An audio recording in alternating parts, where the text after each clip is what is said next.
He is dead. Stop. The head doctor pulled her away.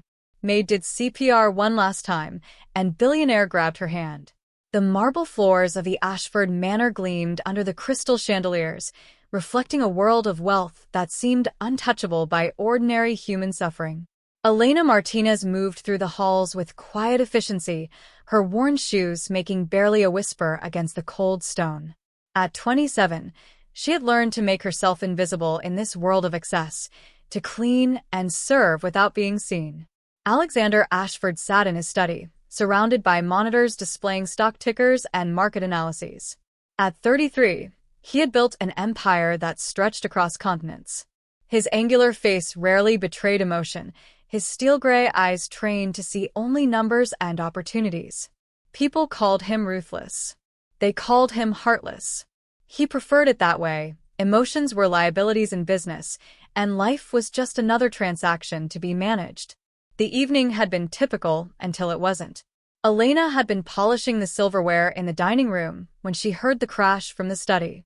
The sound of breaking glass, then a heavy thud that made her heart leap into her throat. She dropped the cloth and ran, her instincts overriding the strict protocols that governed staff behavior in the manor.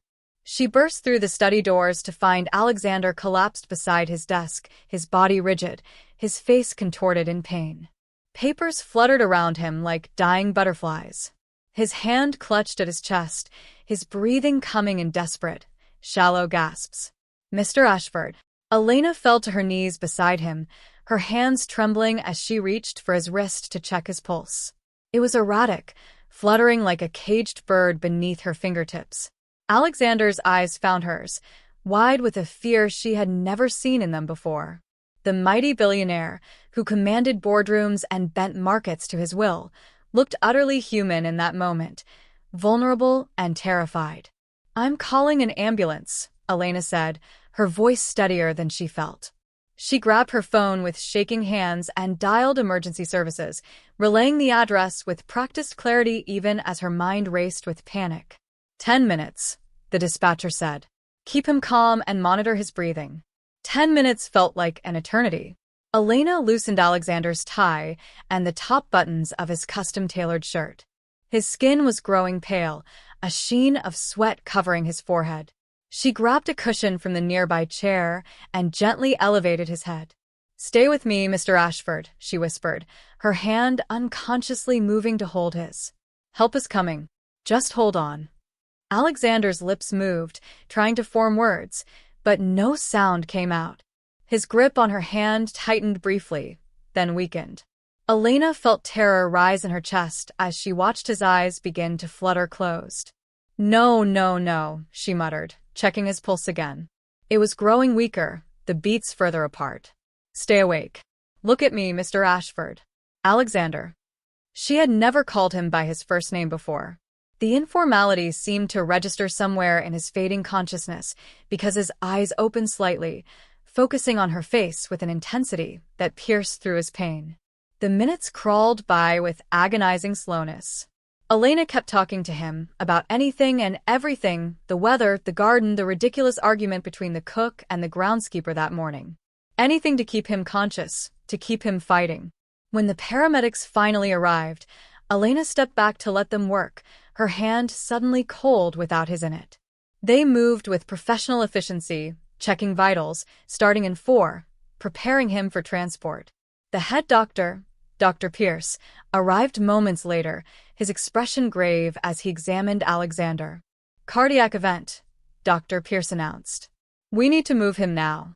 They lifted Alexander onto the stretcher, and Elena followed them out to the ambulance, not even thinking about whether she should, only knowing that she couldn't let him go alone.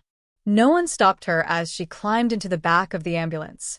During the frantic ride to the hospital, Alexander's condition deteriorated rapidly. The monitors began to alarm, their urgent beeping filling the small space. Dr. Pierce barked orders to his team as they worked to stabilize him. Elena pressed herself against the wall of the ambulance, feeling helpless and small. She watched the medical team work with desperate urgency, their movements precise despite the chaos. Alexander's face had gone from pale to almost gray, his breathing now assisted by an oxygen mask. "We're losing him," one of the paramedics said, and Elena's heart dropped into her stomach. Dr. Pierce's hands moved rapidly, administering medications, checking readings. "Come on, Alexander," he muttered. "Don't you dare give up." The ambulance pulled into the hospital bay with sirens wailing, and suddenly they were surrounded by more medical staff, all moving with the same urgent purpose. They wheeled Alexander into the emergency room, and Elena tried to follow, but a nurse gently but firmly stopped her. "You'll have to wait here, miss," the nurse said kindly. "You can't go beyond this point." Elena stood in the sterile corridor, her hands still trembling, her uniform stained with the dirt from the study floor where she had knelt beside him. She felt completely out of place in this world of beeping machines and clinical white walls, but she couldn't make herself leave. Something kept her rooted to that spot, some invisible thread that connected her to the man fighting for his life beyond those doors. Minutes stretched into an hour, then 2. Other staff members came and went, casting curious glances at the maid who waited with the intensity of family. Elena didn't care what they thought. She just needed to know if he would survive. The emergency room had become a battlefield, and Alexander Ashford's life hung in the balance. Behind the closed doors, Dr. Pierce and his team fought with everything they had, but the monitors told a story of a body giving up its fight. Elena remained in the corridor, her back against the cold wall, her eyes fixed on those doors. Other people came and went, concerned staff members who had heard about Mr. Ashford's collapse, business associates who arrived with urgent questions about deals and contracts. Elena found their priorities disturbing. A man was dying, and they were worried about money. A nurse emerged after what felt like hours, her face drawn with exhaustion. Elena straightened immediately. "How is he?" Elena asked, her voice cracking. The nurse looked at her with tired eyes. "Are you family?" "I work for him," Elena admitted. "But please, I need to know." The nurse's expression softened slightly. "He's critical. The doctor is doing everything possible, but—" She trailed off, leaving the terrible possibilities unspoken. Elena's legs felt weak. She slid down the wall until she was sitting on the floor, her head in her hands. She had worked for Alexander Ashford for 3 years, moving through his home like a shadow, and he barely knew she existed. Yet here she was, her heart breaking at the thought of losing him. She thought about the man behind the cold exterior, the little things she had noticed that no one else seemed to see. How he secretly increased the staff's wages every Christmas without announcement. How he had quietly paid for the security guard's daughter's surgery last year. How she had once found him in the library late at night, reading not business reports but poetry, his face softer than she had ever seen it. Alexander Ashford wasn't heartless. He had just learned to hide his heart so well that even he seemed to forget it was there. More time passed. The doors burst open again, and Dr. Pierce emerged, his face grim. Elena scrambled to her feet. "We've stabilized him temporarily," the doctor said to the group that had gathered. "But it's precarious. The next few hours are critical." "Can anyone see him?" someone asked. Dr. Pierce shook his head. "Not yet. He needs absolute rest. We'll update you when." An alarm sounded from inside, cutting him off. The doctor's face went white, and he spun around, running back through the doors. Elena heard shouting, the thunder of footsteps, the chaos of emergency. She found herself moving forward, pushing through the doors before anyone could stop her. She had to see him. She had to know. The scene inside was controlled chaos. Alexander lay on the bed, his body convulsing as the medical team worked around him. The monitors were screaming, the lines going erratic. "Clear," Dr. Pierce shouted, and everyone stepped back as he used the defibrillator. Alexander's body jerked. The monitors showed a brief spike, then flatlined again. "Again," Dr. Pierce ordered. "Clear." Another shock. Another terrible flatline. Elena stood frozen in the doorway, tears streaming down her face. This couldn't be happening. He couldn't die. Not like this. Not when there were so many things left unsaid, so many moments left unlived. "Doctor, it's been too long," one of the nurses said gently. "One more time," Dr. Pierce insisted, but Elena could hear the defeat creeping into his voice. Clear. The shock. The terrible, sustained tone of the flatline. No, Elena whispered. Dr. Pierce stepped back, his shoulders sagging. He looked at the clock, preparing to call the time of death. The other medical staff began to step away, their faces professional masks of resignation. Stop. Elena heard herself shout. She pushed forward into the room. Please let me try. Please. Dr. Pierce turned to her, confusion and grief on his face. Miss, there's nothing. Please, Elena begged. Just one more time. Let me do CPR. Please. Perhaps it was the desperation in her voice, or perhaps Dr. Pierce saw something in her eyes that made him pause. He looked at Alexander's still form, then back at Elena. 30 seconds, he said quietly. Then we have to let him go. Elena rushed to the bedside. She placed her hands on Alexander's chest, positioning them correctly. She had taken a CPR course years ago, never imagining she would need it like this. She began compressions, counting in her head, pressing down with all her strength. Come on, she whispered between compressions. Come back. Please come back. The monitor continued its terrible tone. The staff watched silently, some with pity in their eyes. Elena kept going, her arms burning with the effort. 15 seconds. 20. She was crying openly now, her tears falling onto Alexander's chest as she worked. Alexander, she gasped. You can't leave. Not yet. Not like this. 25 seconds. Dr. Pierce moved closer, ready to pull her away. And then Elena leaned down close to Alexander's ear, still maintaining compressions, and whispered something. Words meant only for him, a secret she had carried for 3 long years, something she had never imagined telling him, certainly not like this.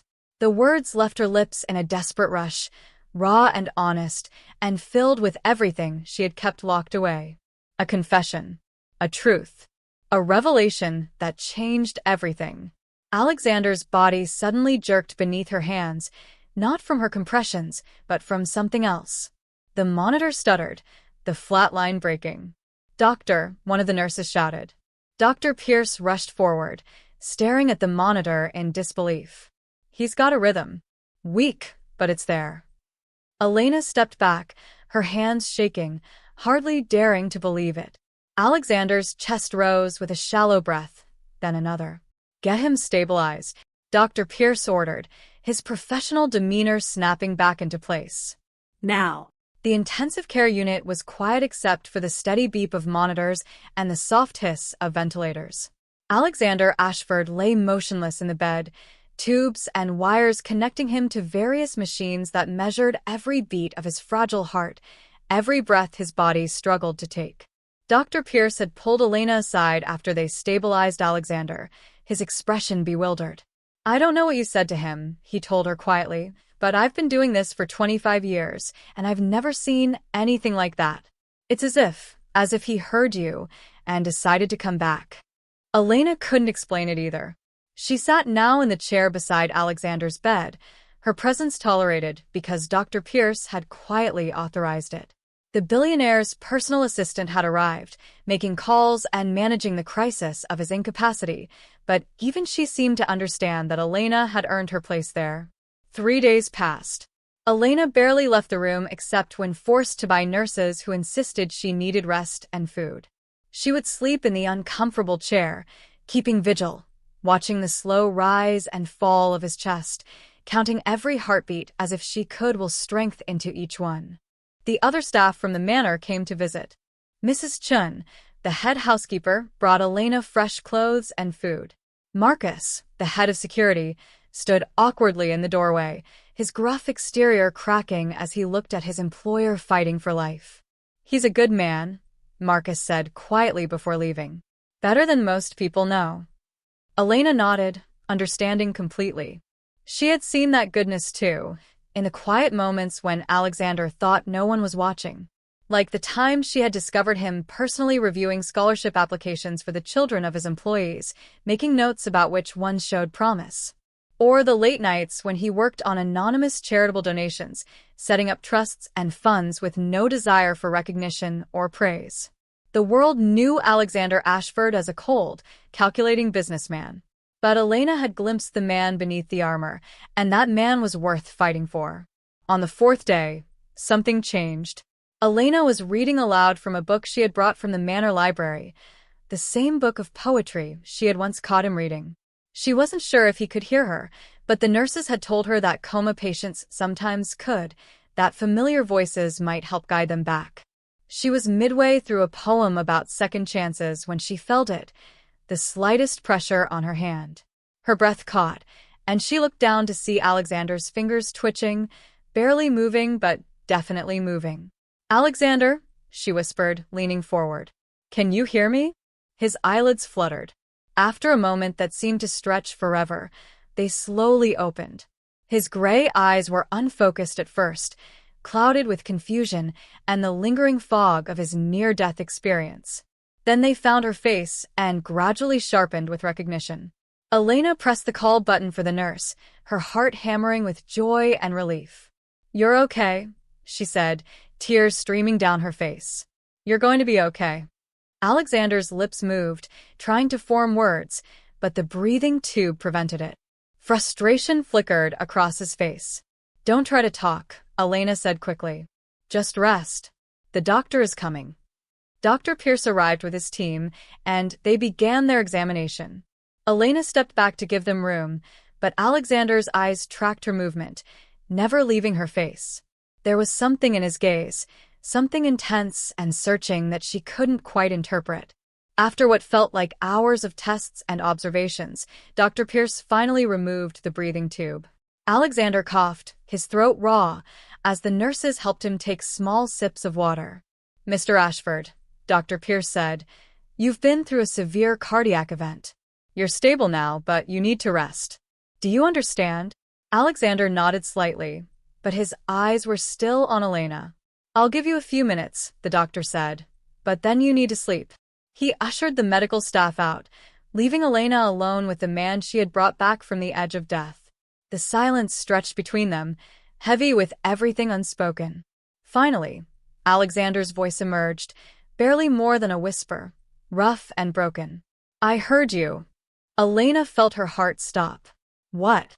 "When I was dying," Alexander continued, each word an effort. "I heard what you said. Your secret." Elena's face flushed hot, then cold. She had confessed her feelings in what she thought would be his final moments, words she never intended him to actually hear. She had told him that she loved him, that she had loved him silently for 3 years, watching him from the shadows, admiring not his wealth but his hidden kindness, his intelligence, the glimpses of vulnerability he showed when he thought no one was looking. Elena started, then stopped, not knowing what to say. "You weren't supposed to hear that.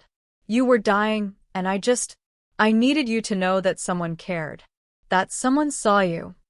"Come here," Alexander said softly. Elena moved closer, and Alexander reached for her hand with trembling fingers. His grip was weak but determined. "I was ready to let go," he said, his voice thick with emotion. "I was tired, Elena. Tired of the cold world I'd built around myself. But then I heard your voice, your truth, and I realized." He paused, swallowing hard. "I realized I didn't want to die, without really living first, without feeling something real." Tears rolled down Elena's cheeks. "You're going to have that chance now. You're going to live." "Because of you," Alexander said. "You brought me back." "Why?" "Because," Elena said simply, "the world needs more of who you really are. Not the cold businessman everyone sees, but the man who reads poetry at midnight. The man who helps people in secret. The man with a good heart who's just forgotten how to let it show." Alexander's eyes glistened with unshed tears. "No one has ever seen me like that before." "Then they weren't looking closely enough," Elena replied. The days following Alexander's awakening brought slow but steady progress. His body began to heal, his strength gradually returning under Dr. Pierce's careful supervision. But something more profound was healing too, something that couldn't be measured by monitors or captured in medical charts. Alexander asked Elena to stay, and she did. They talked during the long hours of his recovery, conversations that revealed the people they truly were beneath their respective masks. Elena learned about Alexander's childhood, about parents who had loved him but taught him that emotion was weakness, that success required sacrifice of the softer parts of oneself. They weren't cruel, Alexander explained one evening, his voice stronger now but still thoughtful. They truly believed they were preparing me for the world. My father used to say, "Show them steel, hide the flesh." He thought vulnerability was an invitation for betrayal. "What do you think?" Elena asked, sitting in her usual chair beside his bed. "I think," Alexander said slowly, "that I became so good at hiding that I forgot where I ended and the mask began. Until you reminded me." Elena shared her own story, growing up in a modest home where love was abundant even when money wasn't.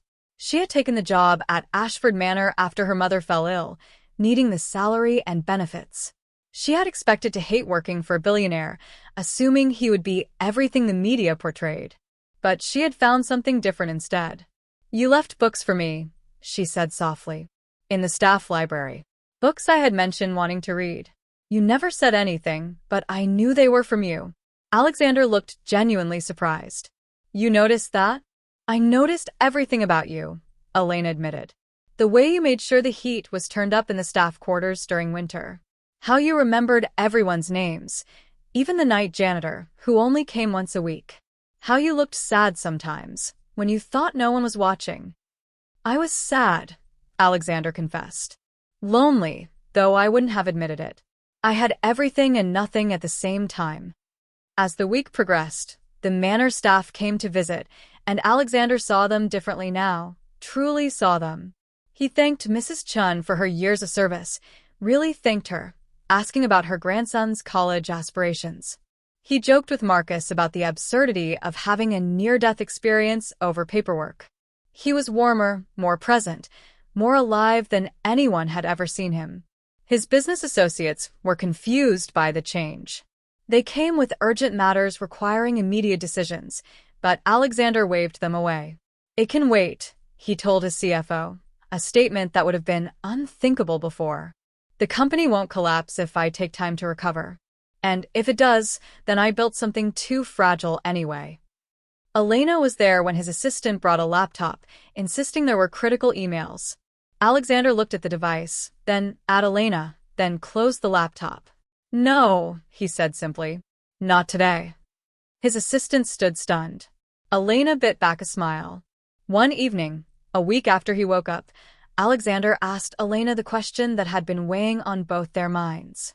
"What happens when I leave the hospital?" he asked. "You've stayed with me here, but out there, I'm still your employer. You're still my employee. There are rules, expectations." "I know," Elena said quietly. "I've thought about that too." "I don't want to go back to the way things were," Alexander said firmly. "But I also don't want to make this complicated for you. My world is difficult. There would be attention, speculation, judgment. People would say terrible things about both of us." Elena met his gaze steadily. "Are you trying to talk yourself out of this, or are you trying to protect me?" "Both," Alexander admitted. "I'm 33 years old, and I've never felt like this before. It terrifies me, and I'm aware of the power imbalance. You work for me. I never want you to feel pressured or—" "Alexander," Elena interrupted gently. "I'm 27, not a child. I know my own mind.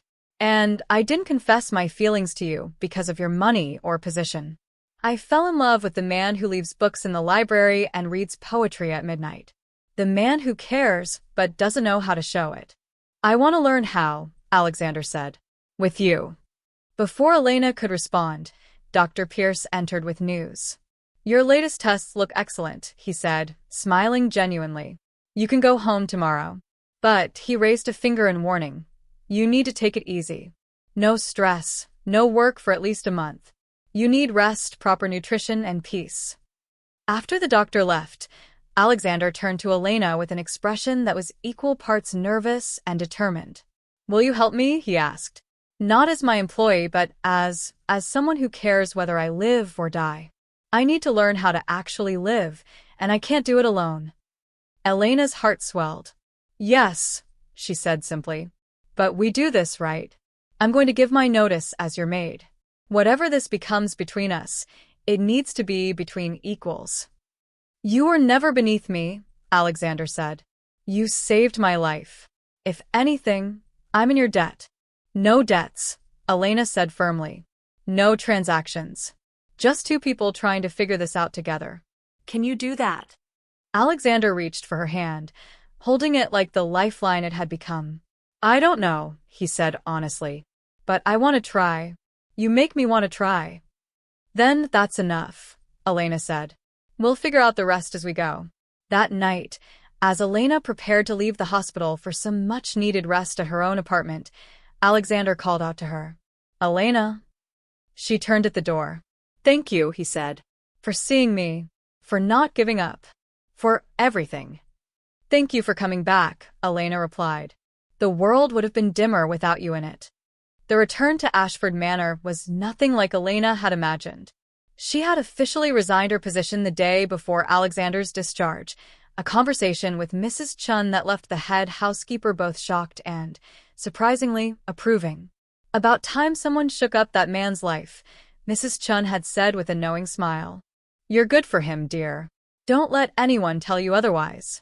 Alexander had insisted on hiring a replacement for Elena's position immediately and at double the salary, with a generous severance package for Elena herself. But money wasn't what made this transition right. It was the intentionality behind it, the clear boundary being drawn between what was and what would be. When Alexander arrived home, the staff lined up to greet him, their relief and joy genuine. He moved slowly, still recovering, but he stopped to speak with each person, really speak with them. The cold, distant billionaire they had known was gone, replaced by someone warmer, more present. Elena arrived later that afternoon, not through the servant's entrance as she had for 3 years, but through the main door, at Alexander's invitation. It felt strange, surreal, walking through spaces she had cleaned but never occupied as a guest. Alexander was in the library, the room where Elena had often found him late at night. He looked up as she entered, and his face transformed with a smile that still seemed new on him, as if he was learning how expressions of joy worked. You came, he said, standing, though the movement was still careful, his body remembering its fragility. Did you think I wouldn't? Elena asked. I wasn't sure if I'd dreamed the last week, Alexander admitted. If I'd wake up and find that none of it was real. It's real, Elena assured him, crossing the room to his side. How are you feeling? Tired, he admitted. But good. Better than I have in years, actually. Dr. Pierce says the surgery to place the stent went well, but I need to make lifestyle changes. Less stress, better diet, regular exercise, actually sleeping at night instead of working. Sounds like you need someone to keep you accountable, Elena observed. I was hoping you might volunteer for the position, Alexander said with a slight smile. The pay is terrible, but the company is supposedly improving. Elena laughed, and the sound seemed to light up the room. I might consider it. The following weeks established a new rhythm. Alexander worked reduced hours from home, learning to delegate and trust his management team. Elena was there not as an employee but as a companion, a friend, and slowly, something more.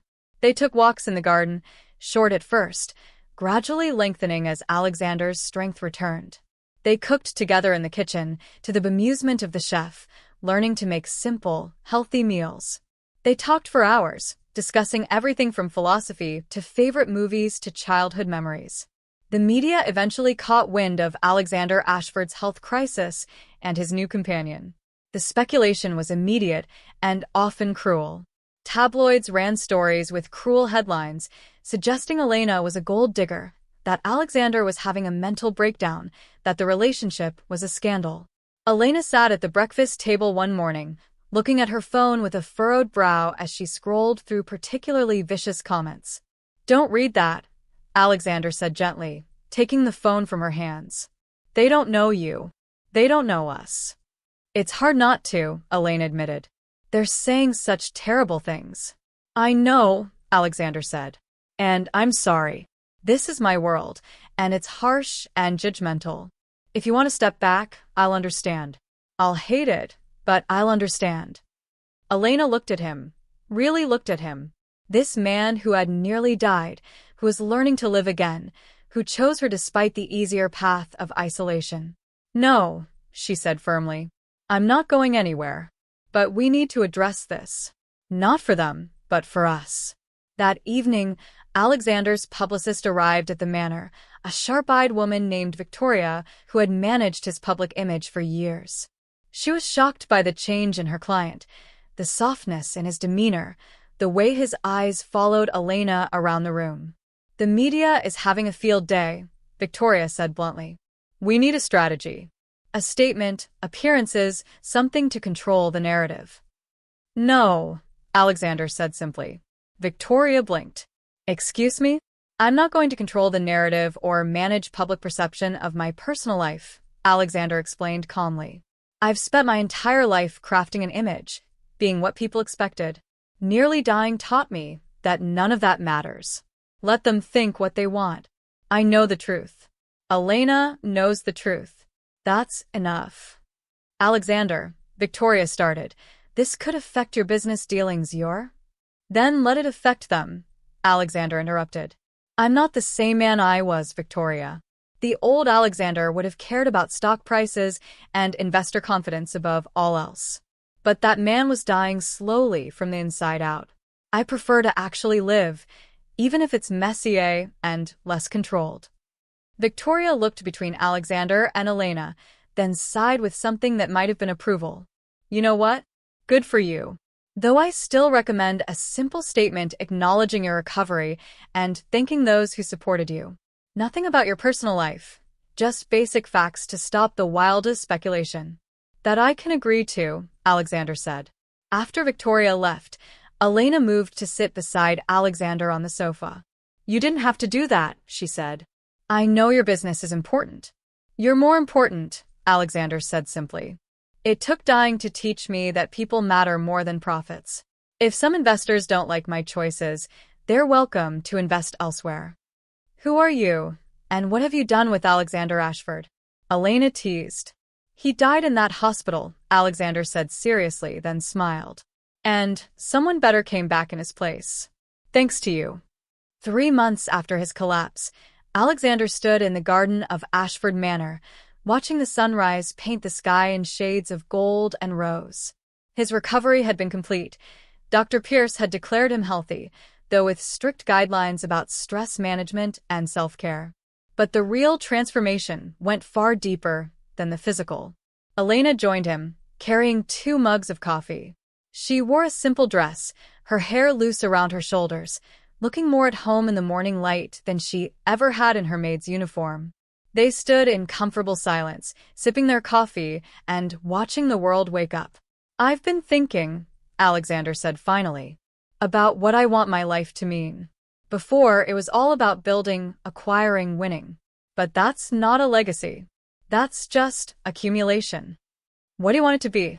Elena asked. I want to help people, Alexander said. Really help them, not just write checks from a distance. I've been talking to my board about restructuring the company, dedicating more resources to employee welfare, fair wages, ethical practices. Some of them think I've lost my mind. Have you? Elena asked with a teasing smile. Maybe, Alexander admitted. But if so, I like this version of insanity better. I'm also working with Mrs. Chun to establish a foundation, scholarships for children of service workers, grants for people trying to start businesses, support for healthcare initiatives. Real change, not just publicity stunts. Elena set down her coffee and took his hand. I'm proud of you. I wouldn't be here without you, Alexander said. Literally, but also figuratively.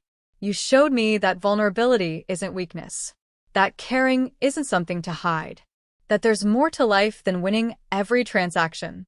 You're giving me too much credit, Elena protested. You chose to change. That was all you. We chose together, Alexander corrected. You chose to save me. I chose to let myself be saved. We chose to try this, despite everything that made it complicated. Over the past months, their relationship had deepened and matured. They had learned each other's rhythms, navigated conflicts with honesty rather than avoidance, built something real on a foundation of mutual respect. It wasn't always easy.